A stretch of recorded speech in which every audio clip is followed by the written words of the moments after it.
Assalamualaikum, perkenalkan nama saya Melvi Harifin. Kalian bisa panggil saya Melvi. Jadi di video kali ini saya akan membahas tentang kurikulum, yakni kurikulum 2013 dan kurikulum Merdeka. Kita ganti baju dulu kali ya. Wow, udah keren kan? Sebelum saya lanjut ke pembahasannya, saya mau tanya dulu, dari kalian ada yang sudah tahu apa itu kurikulum?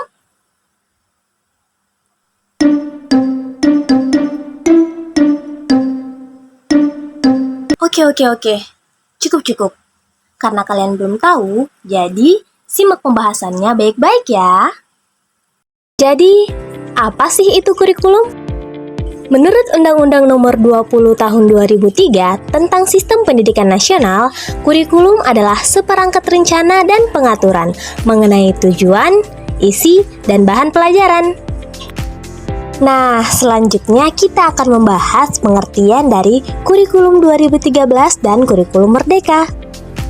Kurikulum 2013 adalah kurikulum yang digunakan dalam sistem pendidikan Indonesia yang bertujuan untuk meningkatkan pencapaian pendidikan. Kurikulum ini merupakan penyempurnaan dari kurikulum tingkat satuan pendidikan atau KTSP yang berlaku selama kurang lebih 6 tahun. Dan kurikulum Merdeka adalah kurikulum yang dikembangkan oleh Kemendikbud untuk mengembangkan minat dan potensi belajar siswa serta meningkatkan kualitas pembelajaran di Indonesia. Lalu apa perbedaan dari kurikulum 2013 dan kurikulum Merdeka? Ayo kita bahas sama-sama. Yang pertama, tujuan. Tujuan dari K13 adalah untuk meningkatkan kualitas pendidikan dan kemampuan siswa dalam berbagai bidang. Sementara, tujuan dari kurikulum Merdeka adalah untuk memperkuat karakter dan moral siswa. Yang kedua, pendekatan.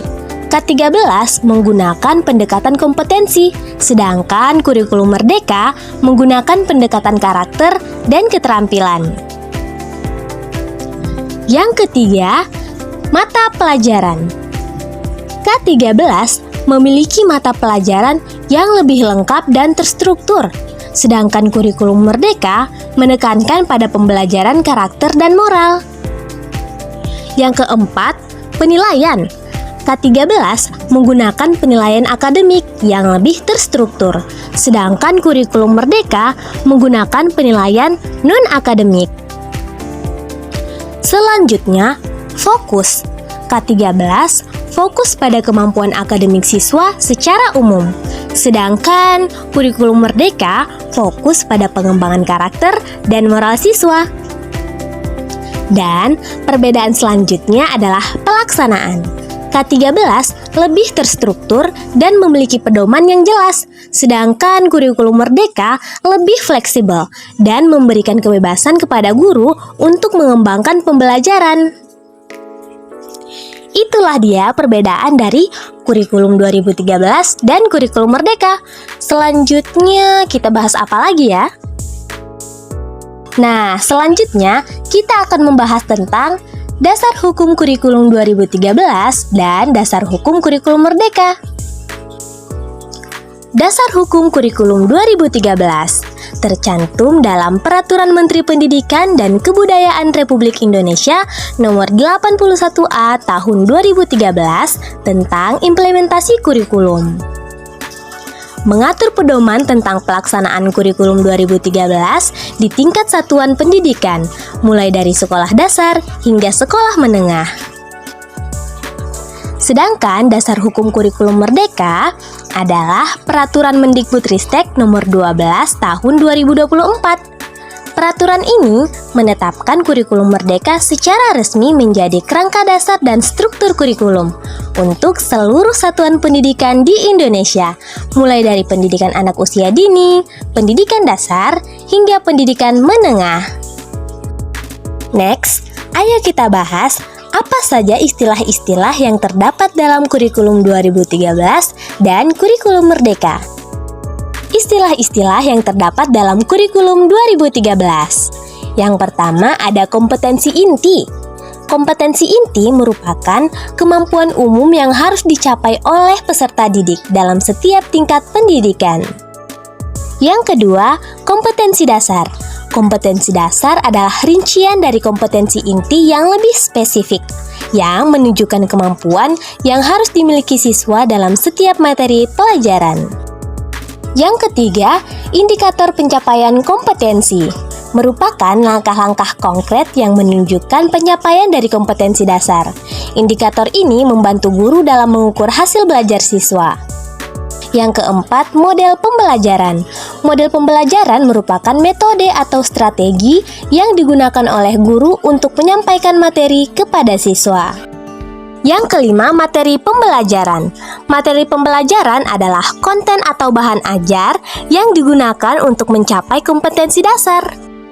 Yang keenam, penilaian. Penilaian merupakan proses untuk mengukur pencapaian kompetensi siswa yang dapat berupa penilaian formatif, sumatif, dan autentik.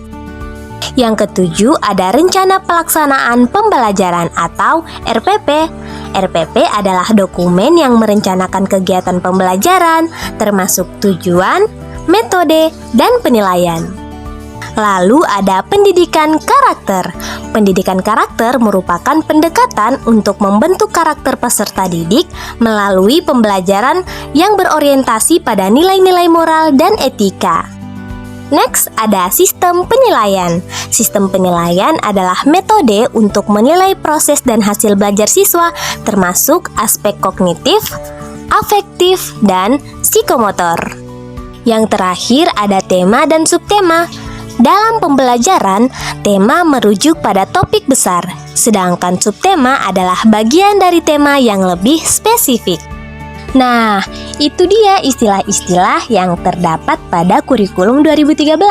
Selanjutnya, kita bahas istilah-istilah yang terdapat dalam kurikulum Merdeka ya. Yang pertama, ada capaian pembelajaran. Capaian pembelajaran merupakan target pembelajaran yang diharapkan dicapai siswa dalam suatu tingkat pendidikan. Yang kedua, ada profil pelajar Pancasila, merupakan karakter dan sikap yang diharapkan dimiliki oleh peserta didik, mencakup aspek religius, nasionalis, mandiri, gotong royong, dan kritis. Yang ketiga, ada proyek penguatan profil pelajar Pancasila atau P5.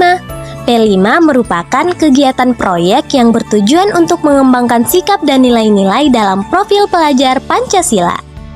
Yang keempat, ada Merdeka Belajar, konsep yang menekankan kebebasan siswa untuk belajar sesuai minat dan bakatnya, serta memberikan ruang bagi guru untuk berinovasi dalam pembelajaran.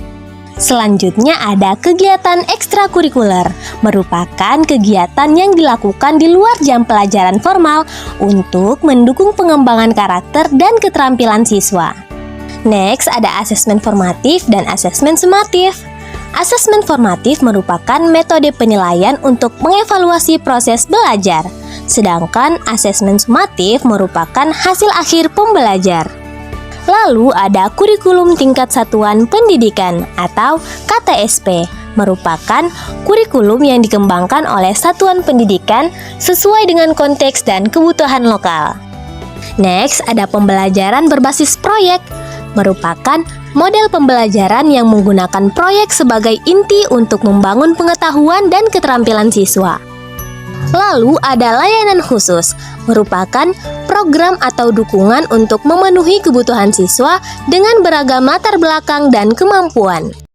Dan terakhir, di dalam kurikulum Merdeka juga terdapat Rencana Pelaksanaan Pembelajaran atau RPP yang merupakan dokumen perencanaan yang memuat langkah-langkah dan strategi pembelajaran. Itulah dia istilah-istilah yang terdapat dalam kurikulum 2013 dan kurikulum Merdeka. Nah, sekarang udah ngerti kan seperti apa itu kurikulum 2013 dan kurikulum Merdeka. Terima kasih kepada teman-teman yang sudah menyimak pembahasan tadi dengan baik. Sampai jumpa. Assalamualaikum.